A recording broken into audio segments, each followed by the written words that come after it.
everyone, Life with Pets here. So today we're going to be doing a routine maintenance on our Betta community tank.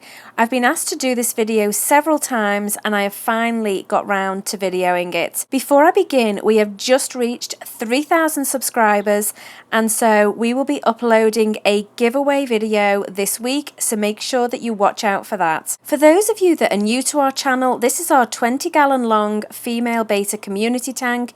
We have 6 female Bettas, 2 platies and 3 Julii cories, and we also have a collection of nerite snails.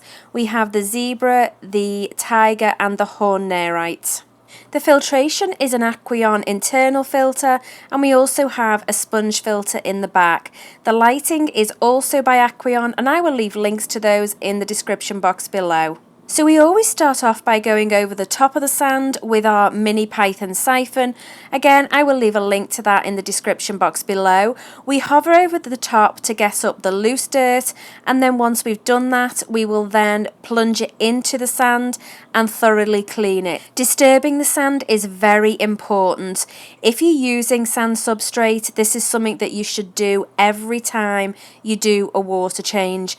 Otherwise, gas pockets can build up, which are extremely dangerous to your fish. So every time we do a water change, this is what we do. It's also how we keep our sand really clean. You can see as we are plunging into it, the dirt and algae is coming out of it, and the sand then becomes a lot whiter.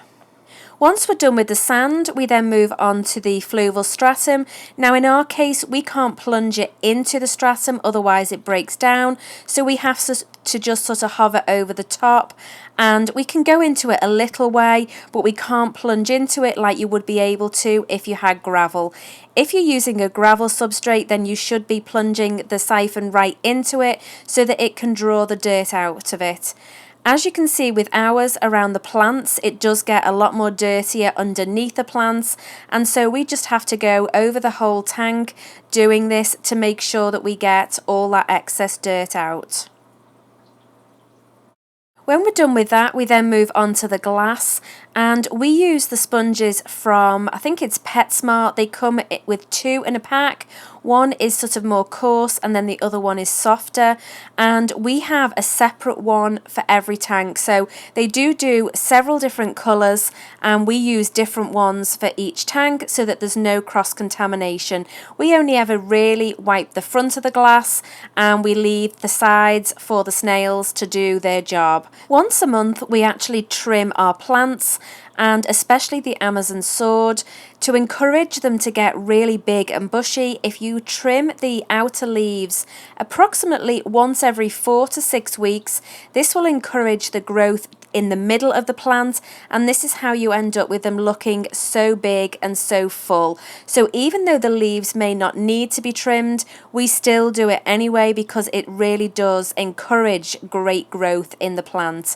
We go around the whole tank doing all of them, and then we also do the bacopa, which is the longer plant that's floating along the top as well, and we cut pieces off that and then we just plant that in our other tanks.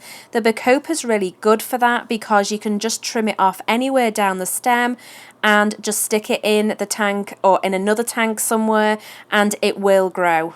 Next, we just go back over the sand again with the siphon, and we do that just to get any of the debris up from having trimmed the plants and just having disturbed the tank in general. So we just want to make sure that when we're finished that the tank is as clean as it can be. Also, we like to remove between 25 and 30% of the water each time we do a change, and then periodically we will actually do a 40 to 50% water change. Okay, so now we're ready to fill it back up. Don't forget when you're adding water to your aquarium to always add water conditioner to the water. Hopefully this video has answered a lot of questions with this tank.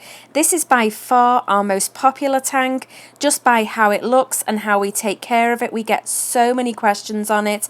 If you have any more questions or want to see different videos on this tank, then leave your ideas in the comments box below. Also, don't forget to watch out for our upcoming giveaway video, which should be up on Friday. Okay guys, if you enjoyed this video, please give it a big thumbs up. If you're not subscribed and want to see more videos like this, then please do so, and we'll see you next time.